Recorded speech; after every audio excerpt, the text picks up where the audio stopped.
Sejam todos bem-vindos. Agradecemos a presença de todos. E hoje o Caicano, o Bunkyo, vai fazer Iresai em memória e agradecimento aos 117 anos de imigração japonesa no Brasil. E para esta cerimônia do Iresai, convidamos o senhor reverendo Kajiwara-san, Mário Kajiwara-san, acompanhada da digníssima esposa. Sejam bem-vindos. Gostaria de, antes de iniciar a missa, ouvir a palavra do nosso presidente, Yonishizawa. Yonishizawa, obrigado. Boa tarde a todos. Obrigado, Sensei, por vir de Piripiri para celebrar essa cerimônia religiosa em memória dos antepassados, porque como inspiração completamos 117 anos de imigração japonesa no Brasil. Vai ser dia 18 agora. Então, vamos orar todos para poder, em memória dos pais, do avô, todos que já se foram, em memória dessas pessoas, vamos fazer esse culto. Obrigado. Obrigado, Yosan. Gostaria de lembrar também que normalmente quem faz a mestre cerimônia é o senhor Satoshi Sai. Devido ao problema de saúde dele, que teve pneumonia, o filho dele esteve aqui agora à tarde presente e eu perguntei como que está seu pai. Ele disse que está melhorando, só que tem que ficar de repouso por 40 a 45 dias. Então, o próprio reverendo já tinha dado as melhoras para ele, já passei esse recado para ele. Então, eu acredito que ele está ausente aqui fisicamente, mas no espírito dele está aqui presente, orando para todos nós. Então, gostaria agora de passar a palavra para o senhor reverendo Mário Kajiwara-san. Kajiwara-san, obrigado.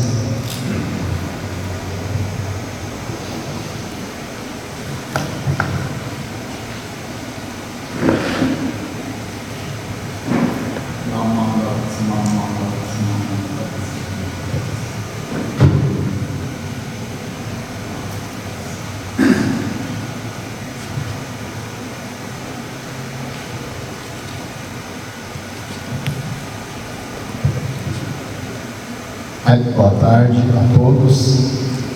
Com imensa alegria, um prazer estar aqui, poder realizar essa cerimônia em homenagem e agradecimento a todos os nossos ancestrais que vieram do Japão, principalmente os primórdios da imigração, que está completando daqui a mais alguns dias, no dia 18, 117 anos da imigração japonesa no Brasil. Eu sou Sansei, talvez muitos de vocês são da mesma geração que a minha, somos netos imigrantes, os meus avós que vieram do Japão para cá, e graças à vida deles, que essa nossa própria vida existe aqui agora, Então, lembrando tudo isso e todos os sacrifícios, dificuldades que passaram os nossos ancestrais, com muito respeito, gratidão, que realizamos essa cerimônia em memória de todos os pioneiros e imigrantes que já faleceram. E o mais importante é que cada um de nós que recebe a oportunidade de encontrar, nós chamamos de Dharma, que são os ensinamentos búdicos, que os nossos ancestrais japoneses trouxeram na bagagem, os ensinamentos do budismo, e a gente recebe nessa oportunidade, lembrando a memória deles, mas cada um de nós que está aqui participando, que recebe a chance de ouvir um pouquinho desses ensinamentos, principalmente verificar como sendo o caminho a ser seguido, como fizeram geralmente os nossos ancestrais, trouxeram o budismo aqui para o Brasil, que a gente possa analisar, refletir, verificar se é o caminho a ser seguido. Se assim considerar procuremos valorizar a nossa vida dentro dessa orientação, desses ensinamentos. Eu tive um contato com o senhor Saito, né? Inicialmente ele solicitando para que eu realizasse a cerimônia, porque na verdade eu estou já no final do mandato de bispo da missão na América do Sul, da nossa tradição de Oloxincho com Parronganche. Nós temos aqui na região, na cidade de Marília, Tupã, Oswaldo Cruz e Ourinhos, os templos da nossa escola budista, né? Só que o monge que estava atuando até fevereiro desse ano, nesses templos, eu, na função de bispo da missão, eu o nomeei para cuidar do templo matriz de São Paulo, na função de Limba, chamamos, que é o monge principal do templo matriz de São Paulo. Eu estava acumulando 3 cargos, né? Bispo da missão, presidente da Federação Sul-Americana e Limba, que é o monge responsável, o monge principal do templo matriz. E eu fui eleito, na verdade, para atuar nessas 3 funções em 2018. No primeiro mandato, até 2022, só que depois da nova eleição, nós não tivemos candidato e a maioria dos monges falou, você continua, né? Então a gente acabou recebendo essa oportunidade de continuar, porque no primeiro mandato, foi de 2018 a 2022, então em 2020 nós tivemos a crise, né, da pandemia, e infelizmente tudo mudou, né? Grandes mudanças aconteceram em todas as cidades, todos os lugares, em todo o mundo, e infelizmente nós tivemos caso de um dos monges lá no templo matriz também, que acabou falecendo vítima da Covid, né? Só que dentro dessa realidade, mudanças que aconteceram nesse último ano, nessas 3 funções, mas como eu já não estava conseguindo dar conta de tudo, eu solicitei então ao monge Sugal, que morava, né, em Marília, para atuar lá no templo matriz de São Paulo. Ele aceitou e estou agora residindo em Birigui com minha esposa, só que cuidando então dos templos que estavam aos cuidados dele anteriormente. E com isso é que eu recebi a oportunidade de estar aqui hoje com vocês, mas como foi dito, infelizmente o senhor Saito, devido à questão do problema de saúde, aqui não está presente, mas desejamos, né, uma boa recuperação o mais rápido possível. Mas juntos, então, aqui estamos recebendo a oportunidade de realizar essa cerimônia em memória de todos os imigrantes japoneses já falecidos e da nossa parte, então, como eu disse agora há pouco, que possamos ouvir um pouquinho desses ensinamentos búdicos, valorizar a nossa vida, né, que é a questão mais importante. E dentro dessa cerimônia que teremos hoje, quando começar a leitura do texto principal, né, dentro da ritualística, eu vou pedir para que cada um, né, se aproximasse aqui à mesa do incensário, quando solicitar para começarem a queima de incenso, a oferenda de incenso. Gostaria que se aproximasse aqui à mesa do incensário apenas uma vez, pegasse um pouquinho desse incenso granulado, colocar diretamente na brasa do incensário. Na nossa tradição de Oloxincho, conforme as escolas, há diferenças, né, de práticas e tudo mais, eu vou comentar um pouco isso depois da minha explanação, mas na nossa tradição de Oloxincho, o mais importante não é exclusivamente, não é somente diante da imagem do Buda, mas pelo menos diante da imagem do Buda, como estamos aqui, diante do oratório onde tem a imagem do Buda Amida, nós fazemos a junção das mãos, a reverência com a junção das mãos, e recitamos o nome Namo Amida Butsu, Namo Amida Butsu. Quando se pega a prática dessa recitação, a pronúncia acaba sendo abreviada, eu falo Namanda, Namanda. Não tem quantidade de quantas vezes tem que recitar, que seja uma vez, ou claro, mais de uma vez, mas é dito assim que, se for possível, né, você próprio possa ouvir a sua recitação. Isso também eu vou explicar depois, porque dessa etiqueta, né? E fazendo essa reverência com a recitação do nome, Namandavas, nós fazemos depois, em seguida, a reverência da curvatura do tronco, que chamamos de Rai Rai. Então, durante a cerimônia também, quando eu falar Gachou, a junção das mãos, aí recitamos Namandavas, Namandavas, e Rai Rai, a reverência. Tá? A parte dos senhores, nessa participação da cerimônia durante o ritual, a parte daquele de incenso. Da minha parte, terminando a parte da leitura, eu vou posicionar aqui para falar um pouquinho sobre o pensamento do budismo, essa oportunidade. Então, daremos início agora à cerimônia. Deus te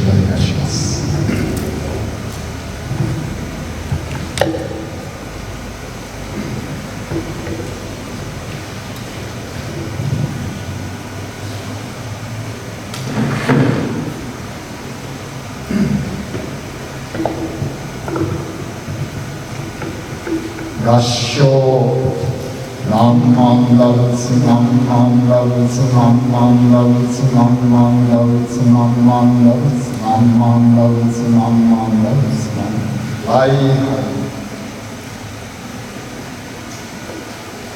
Namam Lavutsu.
Ante a sagrada imagem do Tathagata Amida, Buda da sabedoria e compaixão imensuráveis, reverentemente proclamo. Hoje nos reunimos aqui no Kaikan da Associação Cultural Nipo-Brasileira de Assis em agradecimento às incalculáveis benevolências búdicas, recitamos as sagradas escrituras e realizamos este ofício budista em memória dos imigrantes japoneses falecidos, na comemoração dos 117 anos da imigração japonesa no Brasil. Rememorando a história da imigração japonesa, foi a chegada do navio Kasatomaru ao Porto de Santos no dia 18 de junho de 1908, que se iniciou oficialmente a vinda de nossos ancestrais japoneses ao Brasil. Principalmente, os pioneiros da imigração japonesa enfrentaram as dificuldades das diferenças da cultura, língua, costumes, alimentação, clima, etc. No entanto, mantiveram-se firmes no propósito de buscar a melhoria de suas vidas, dedicando-se aos trabalhos nos cafezais, de forma que os seus legados, os valores de honestidade, seriedade, esforços e da dedicação se mantêm através dos seus descendentes e contribuem para o desenvolvimento da sociedade nipo-brasileira dos dias atuais. Além disso, foi através dos nossos ancestrais, imigrantes japoneses, que os preciosos ensinamentos do budismo chegaram ao Brasil. E cada um de nós que aqui recebe esta oportunidade de participar no ofício memorial em comemoração à imigração japonesa no Brasil, procuremos ouvir atentamente os ensinamentos búdicos, respeitando e valorizando os legados de nossos ancestrais e, principalmente, possamos encontrar o caminho da valorização dessa nossa própria vida, orientados pela sabedoria e compaixão imensuráveis do Buda Amida. Shun-Ei, monge responsável dos templos Ompa-Ronganji de Marília região, com reverência.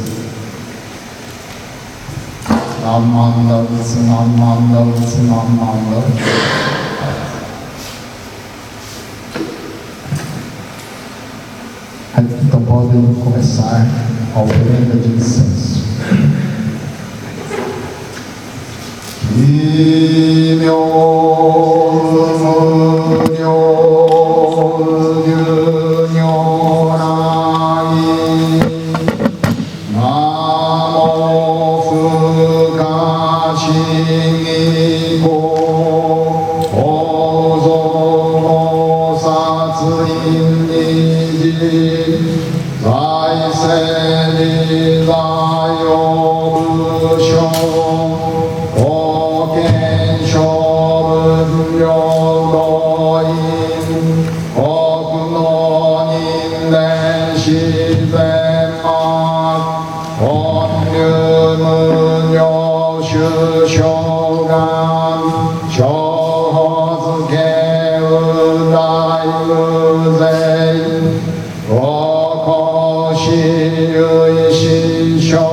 양흑하신 인도 사이된 실ong에 주까지 지키시고서 겐다이 쇼고 세쇼이 녀녀라이 혼대 오기 샤카뇨라이 료가센 위슈고묘난 텐직 유유라이 지슌노센 시츠노다이 하음을겐 생대츠다이 정은여홍 쇼강이지 쇼안락 겐지낭여러 그러근 신경이여시노라 어그넨리다 부스홍강 진행소그디뉴히즈령 유인어려 쇼녀라이고 오호다이 히그레용 땡진모사즈조롱세 기명은의 고녀라이 애슈나라 겐신릿 고생오조다이 세강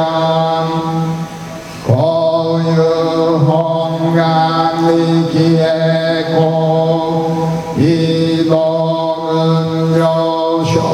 여쇼이신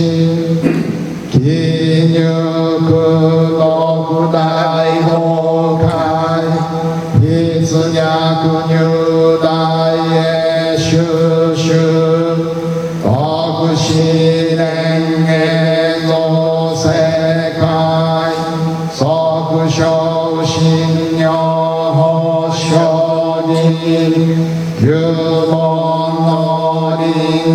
유mon어린겐진즈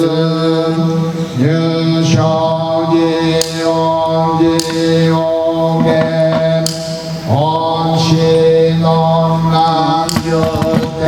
온신원남여땡시 여고란 쇼보사스라이 산어르신유정경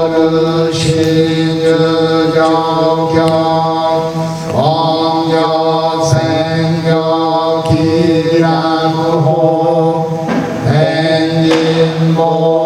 땡긴모사스런 주겐 어로인가겐세가 어겐내 고유다리 쇼여신윤신진 와그랭봉그신진 쇼지쇼니 소그네함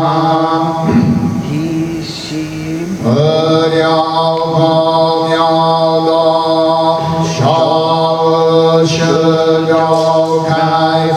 쇼으슈려가이프겐 노샤케쇼도나쇼 유여여도 가츠윤 안된디리기행건슈 엠만도 그고 강센쇼 삼부산신케원공 소마스호메츠도힌 이쇼소아그지그테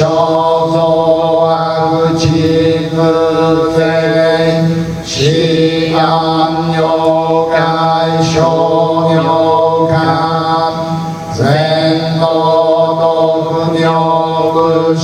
젠도도그녀그쇼이 고아인조산요냐구아 오명요고텐이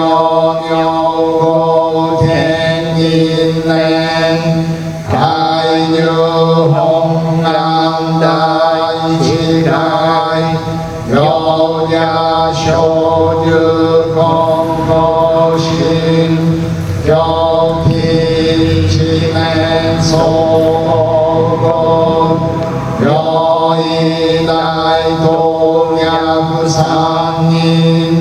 서구쇼 허쇼 신조란 행신고가이지다이교 행기 안녕 강이사이 생도 슈신 한생진 오케니 도쇼맹륜 어그녀 아그니녀 쇼은 가양구다이 희세슈증 원노쇼겐 수이후겐 나이 힘우겐 요쇼간 시겐 금여은경 렘닌 렘마그봉부님 신슈교쇼코헨슌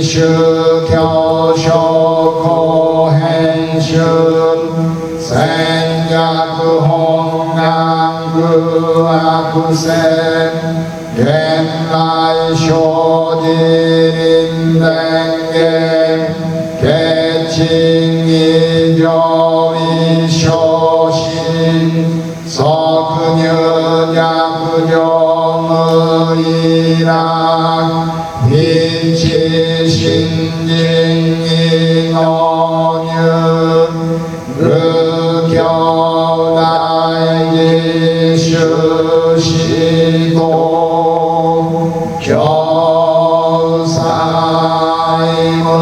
교사임의행 너그녀 그안 도도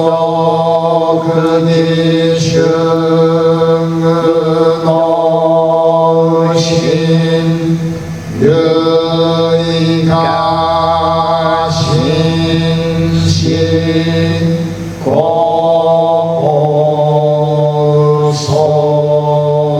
고소세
水面症の大尉。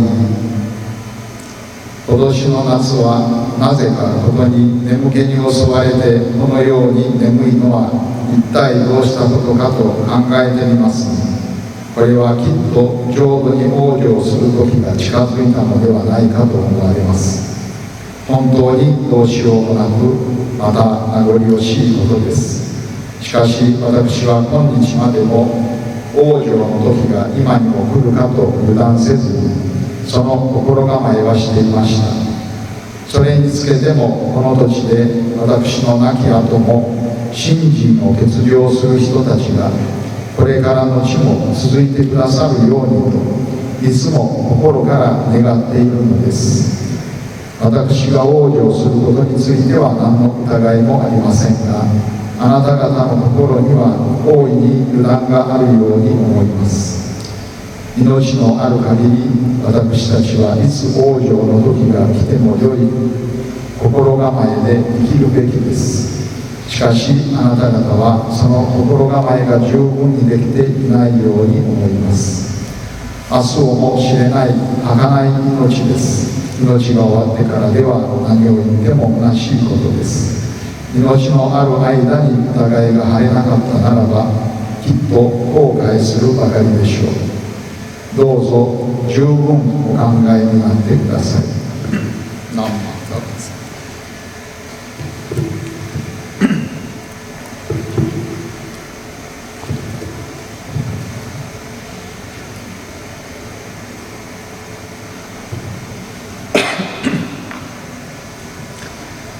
As cartas do mestre Daniel, fascículo 1, carta 6, capítulo sobre a sonolência. Não sei porquê, mas durante este verão tenho sentido muito sono. Essa sonolência excessiva me preocupa. Sem dúvida, o momento da morte, que nascerei na terra pura, deve estar próximo.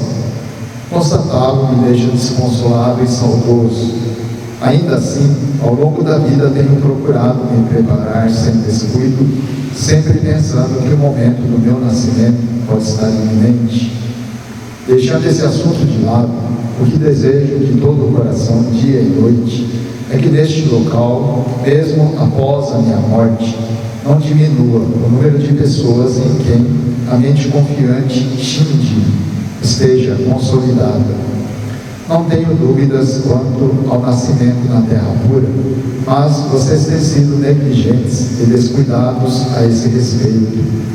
Enquanto estamos vivos, precisamos estar preparados, tal como recomendei. Sinto-me insatisfeito com a compreensão desse ensinamento de cada um de vocês. Nesta vida em que o amanhã é incerto, será em vão o que dissermos ao término da existência. Se nossas dúvidas não forem resolvidas agora, enquanto estamos vivos, iremos nos arrepender. Espero que tenham isso sempre em mente. Reverenciemos sempre. Reverenciemos. Namandats, namandats, namandats, namandats,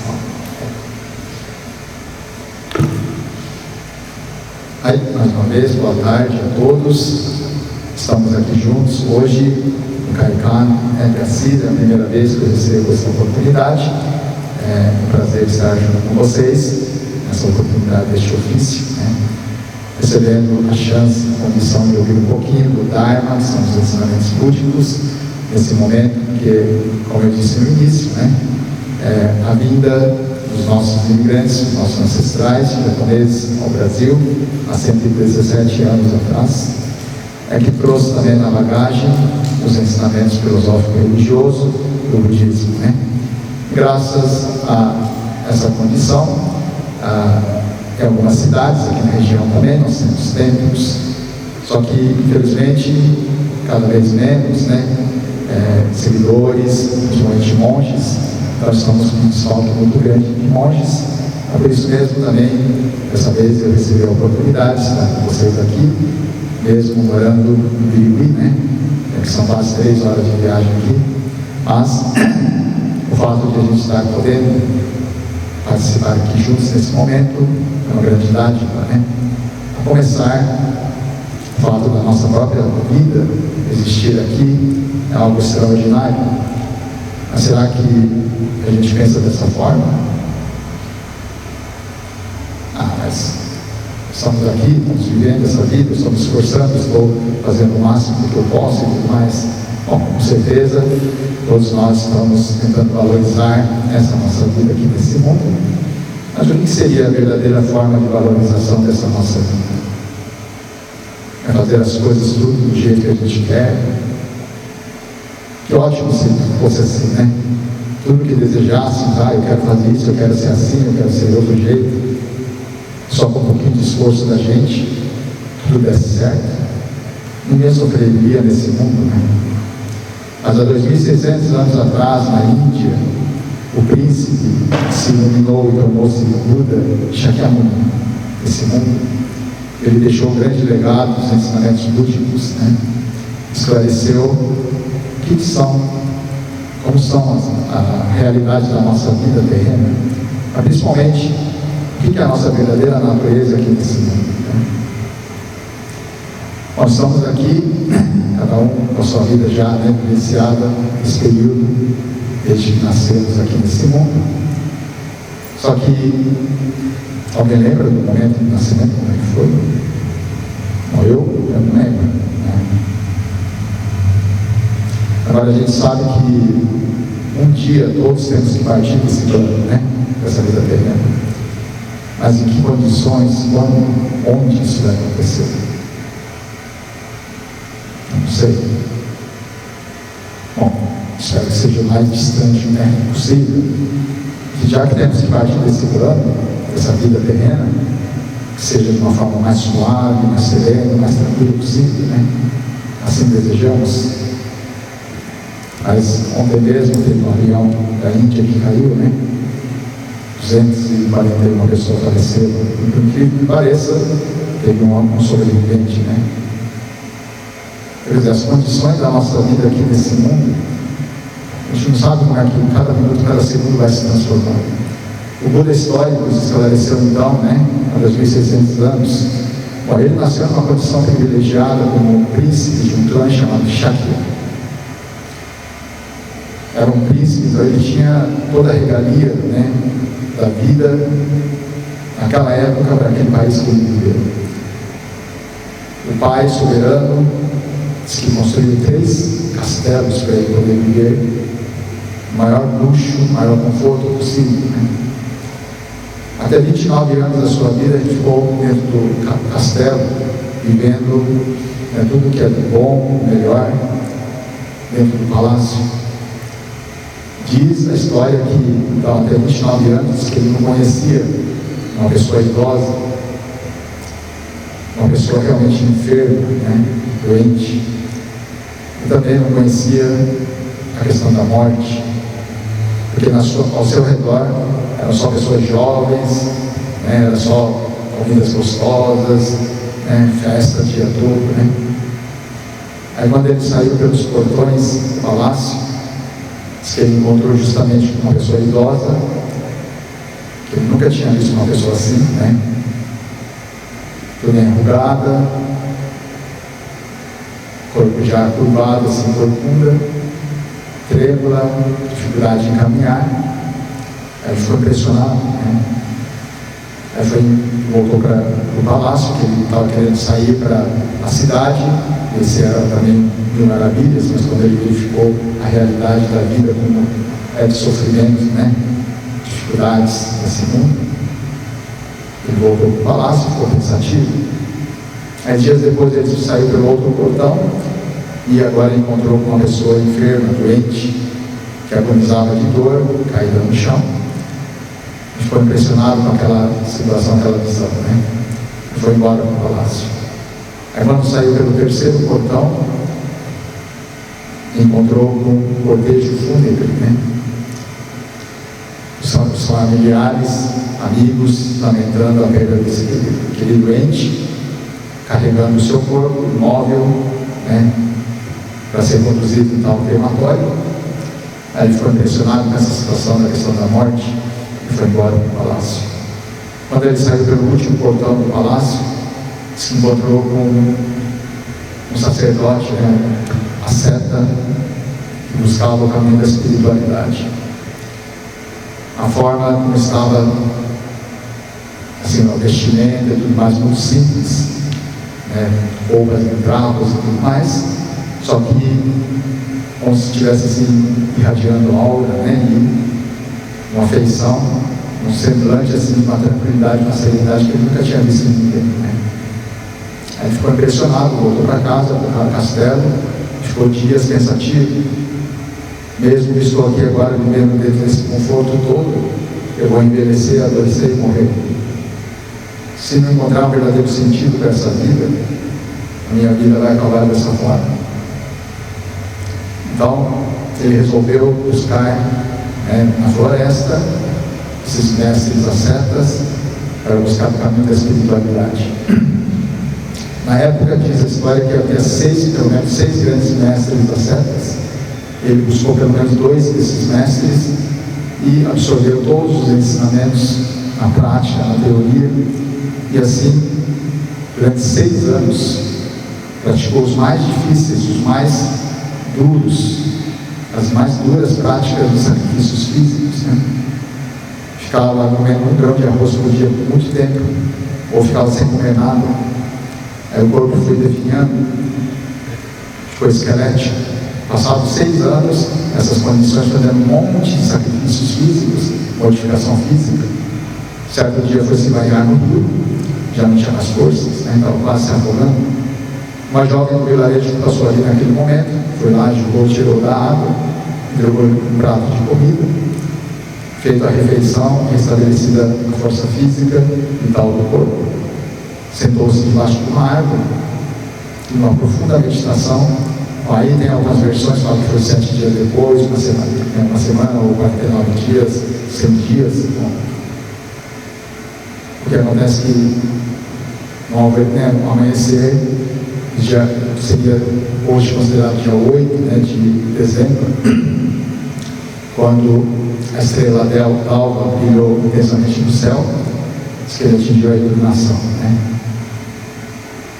Bom, aí conforme as orientações de cada escola budista que temos hoje, também tem algumas explicações, informações diferentes. Na nossa tradição, o que podemos entender foi o encontro com a luz, da sabedoria do Buda Amitabha-luz. Nós temos essa representação aqui no oratório, essa imagem personificada do Buda que está em pé, Em muitas tradições budistas, tem a imagem do Buda sentado em meditação.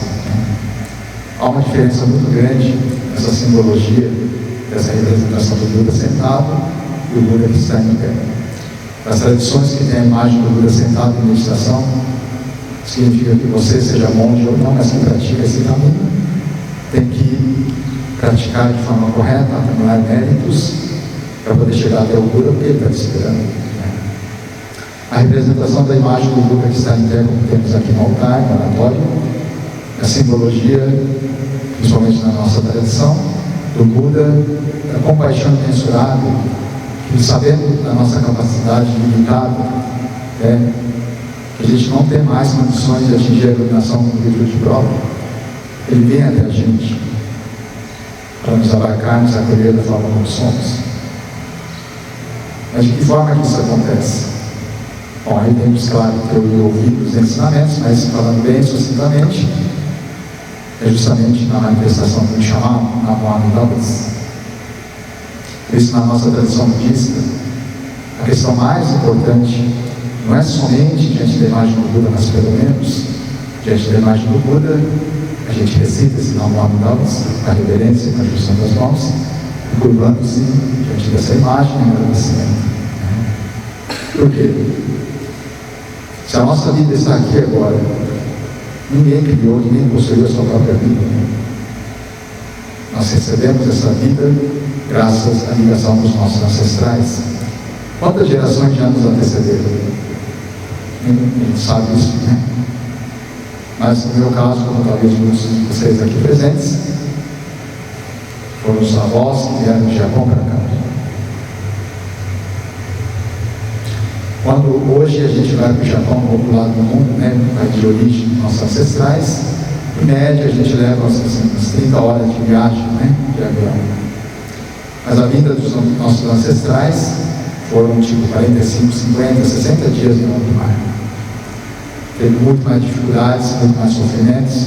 Teve gente que nasceu dentro do navio, teve gente que faleceu dentro do navio, né? Tantas condições muito mais difíceis do que a gente está vivendo hoje. Bom, eu lembro que quando eu era pequeno, tive a oportunidade de conviver com os meus avós paternos, né? Muitas vezes a minha avó, principalmente, falava, quando chegaram aqui ao Brasil, passaram por tantas dificuldades. As coisas do dia a dia também eram tão penoso, trabalhoso, né?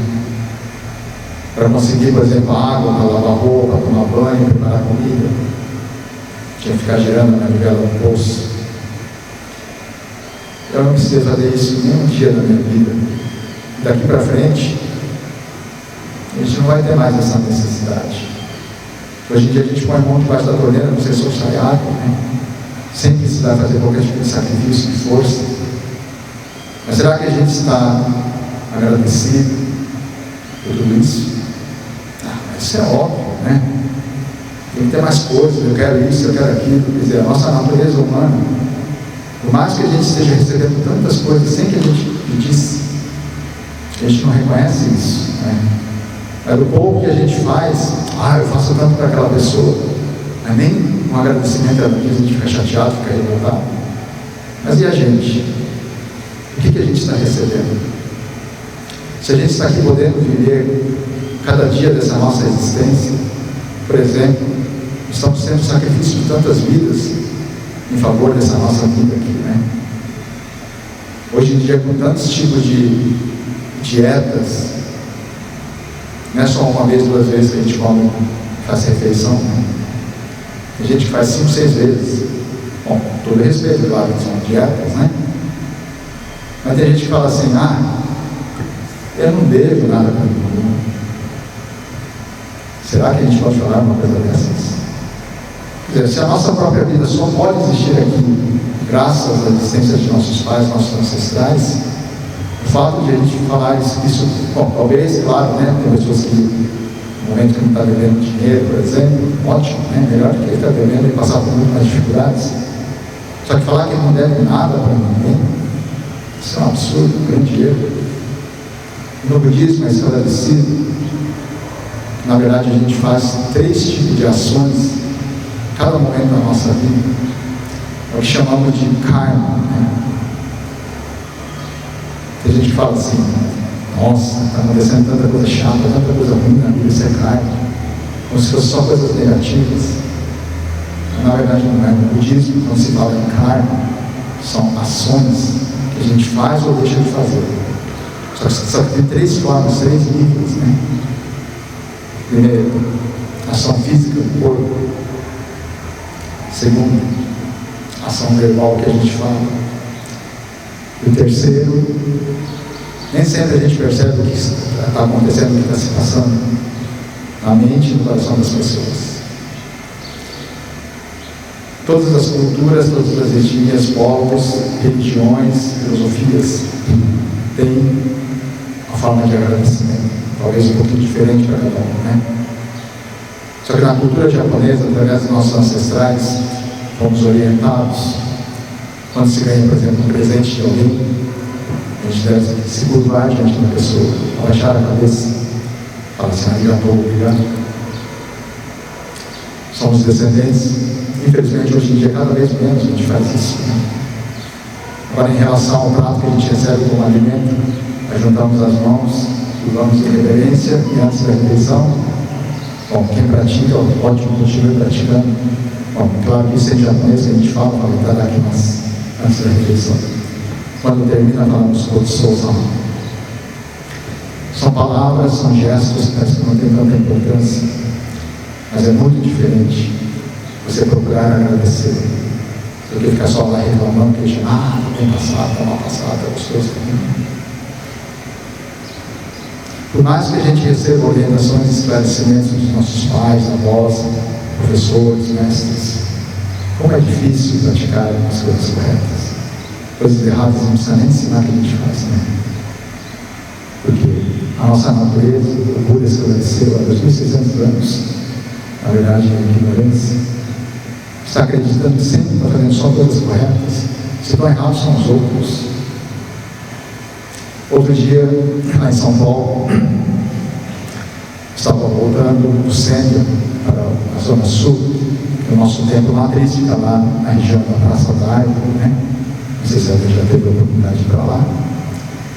Estava pegando então a Avenida Jabaquara para retornar para o templo. Aí na minha frente, um carro, parece assim, polícia do trânsito, né? Aí na Avenida Jabaquara, principalmente tem vários semáforos, tem as placas, você não pode fazer a conversão esquerda, direta à esquerda. Só que o carro da frente é a polícia do trânsito, eu ia estar numa correria, quando o semáforo fechou, viu que dava tempo, foi lá, entrou à esquerda direto, seguiu. Aí fiquei lá, a polícia do trânsito, né? Um belo exemplo que está dando para a gente. Só que aí depois fiquei analisando, né? Graças ao fato de a gente ter recebido a orientação dos ensinamentos, mas o semáforo não é somente para veículos, né? Os pedestres também têm. Mas eu mesmo, quantas vezes naquela correria do dia a dia, tem que ir fazer compras, tem que ir para a farmácia, tem que ir para o banco, não sei o quê, olha para os lados assim, não está vindo carro, não está vindo moto, não está vindo nada, está lá longe, todo mundo está passando, semáforo vermelho, o pedestre, vou ficar perdendo alguns segundos ali de tempo, vou ficar parado lá esperando. Quantas vezes já passei no vermelho? Quer dizer, a gente sabe intelectualmente, racionalmente, essas regras, isso está certo, isso está errado. Será que a gente sempre faz tudo certo? Bom, isso é só um exemplo, né? Mas das coisas pequenas do nosso dia a dia, nessas três formas de ação, o que passa na nossa mente e no coração, o que a gente fala, o que a gente faz fisicamente, vamos escolher o fruto de tudo isso que a gente está fazendo.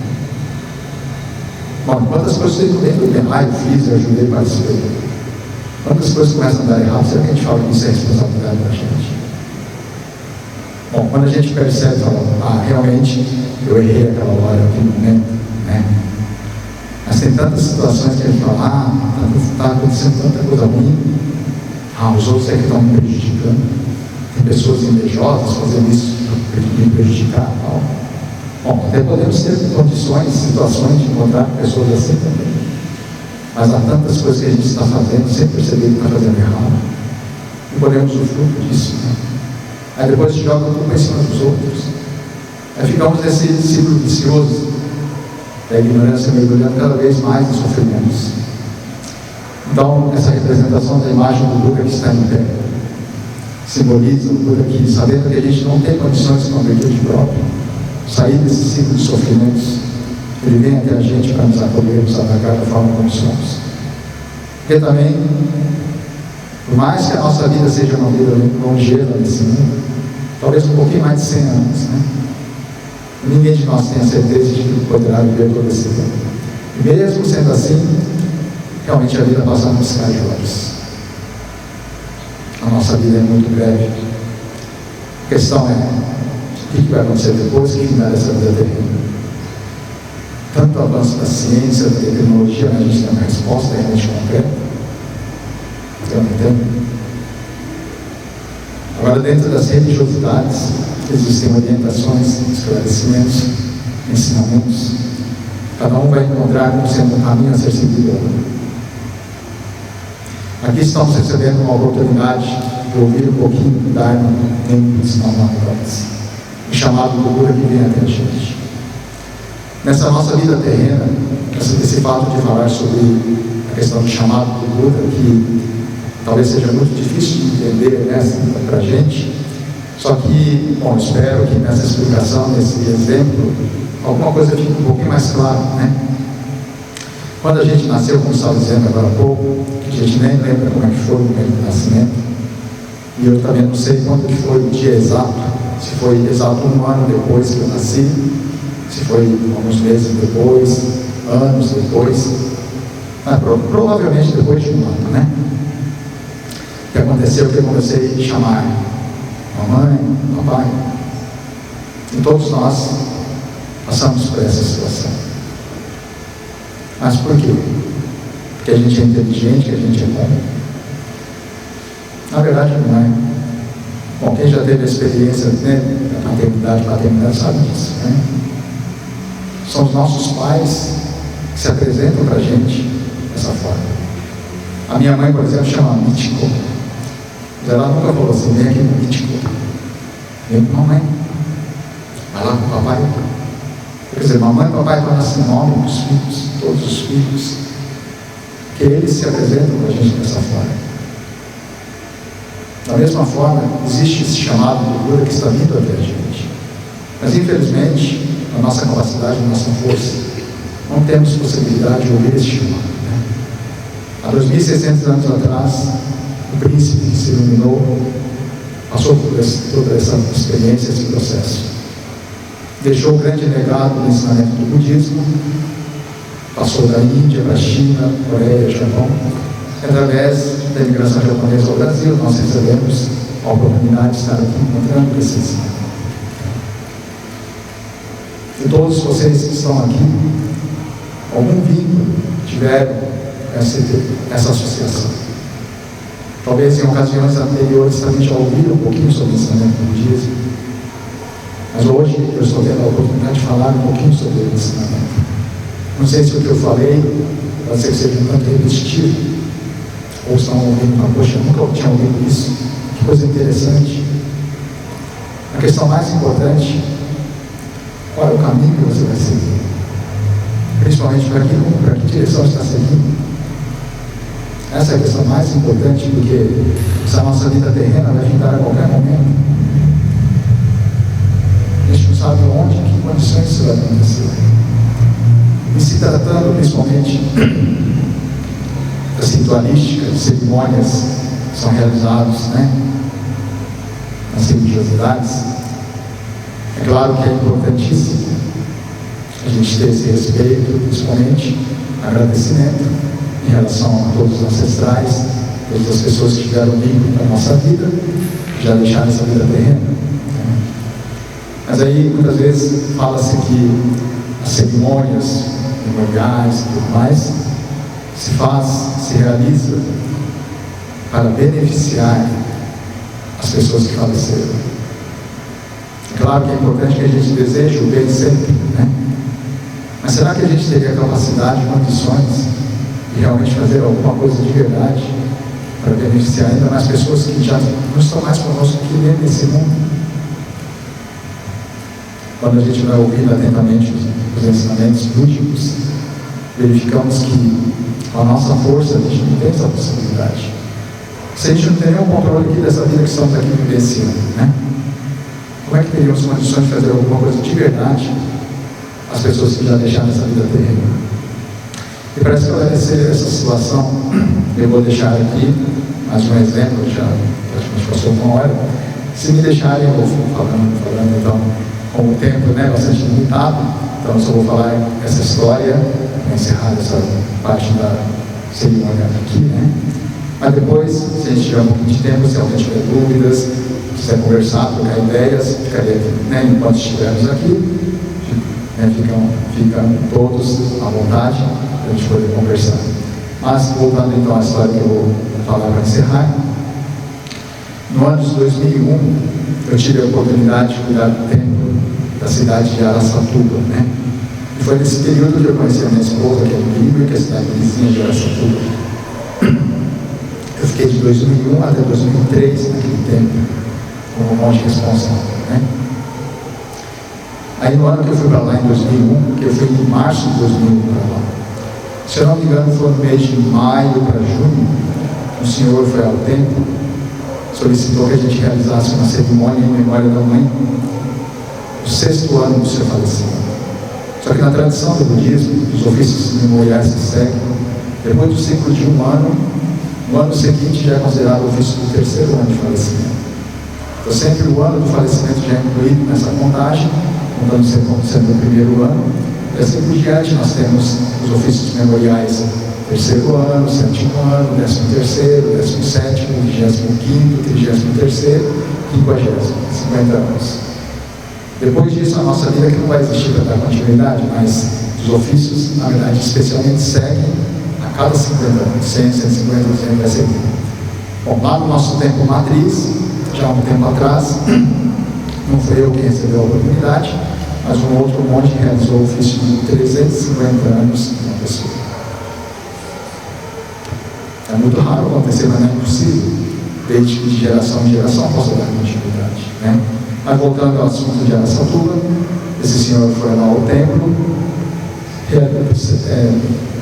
solicitando que realizassem os ofícios lá no templo, no final do mês de julho, no último sábado, às 5 horas da tarde. Verificamos a agenda, naquele dia, naquele horário que ele desejava, não havia nenhum compromisso, então eu deixei reservado ali, agendado. Aí ele ficou muito contente que deu tudo certo, que marcar no dia, no horário que ele pretendia, que ele queria realizar a cerimônia. Foi embora tranquilamente. Os dias foram passando, chegou sexta-feira, um dia antes da data do ofício. Bom, para encurtar mais a história, o que aconteceu é que esse senhor esteve adoentado depois, né? Ficou internado no hospital por alguns dias da semana. Infelizmente veio a falecer justamente na sexta-feira, no final da tarde. O mais impressionante, então, as coincidências, no sábado, às 5 horas, que foi o dia, o horário marcado para realizar o ofício de memória da mãe, foi realizado o funeral desse senhor. Então, quer dizer, por mais que a gente tivesse a intenção, o desejo de querer realizar a cerimônia, se a nossa vida não puder existir aqui agora, a gente não vai fazer nada. A questão mais importante é que antes de a gente estar fazendo as coisas, sempre estamos na posição de quem está recebendo as coisas primeiro. Se a gente recebeu essa vida para poder existir aqui agora, se estamos recebendo ajuda, apoio, sustentação, o sacrifício de tantas vidas, que a gente deveria estar agradecendo, a gente só fica reclamando, queixando, mergulhamos cada vez mais em sofrimentos. Então o Buda vem até a gente para nos alargar, nos acolher da forma como somos. Isso está acontecendo nesse chamado normal de nós. Será que a gente teria condições de estar sempre, por exemplo, né, aqui na cidade, infelizmente, não tem tempo, né? Mas na cidade vizinha lá, Marília, tem, são quantos, né, quilômetros de distância. E eu mesmo, apesar de estar agora como responsável desses templos, como eu não resido ali, né, nesses templos, infelizmente o templo está fechado praticamente. Só quando a gente tem atividades para poder realizar, estamos ali atendendo.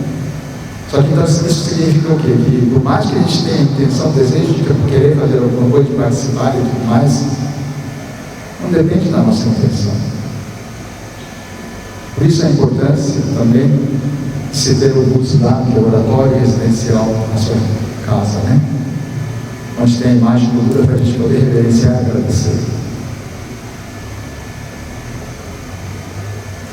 No altar do templo, nós temos a imagem do Buda, mas a gente não tem condições de estar sempre indo ao templo, ouvir os ensinamentos, agradecer. Em casa, de manhã no oratório, na noite antes de descansar, diante da imagem do Buda no oratório, poder fazer a reverência, ensinando na mão das. Isso é uma prática muito importante na nossa escola de Oroshinshu, né? Eu espero que nessa oportunidade deste ofício, que a gente possa, pelo menos, analisar, refletir essa questão da nossa própria vida, existir aqui agora, graças a tantas pessoas, tantas vidas, tantas outras vidas que sustentaram a nossa existência até agora, que vão continuar sustentando enquanto existir.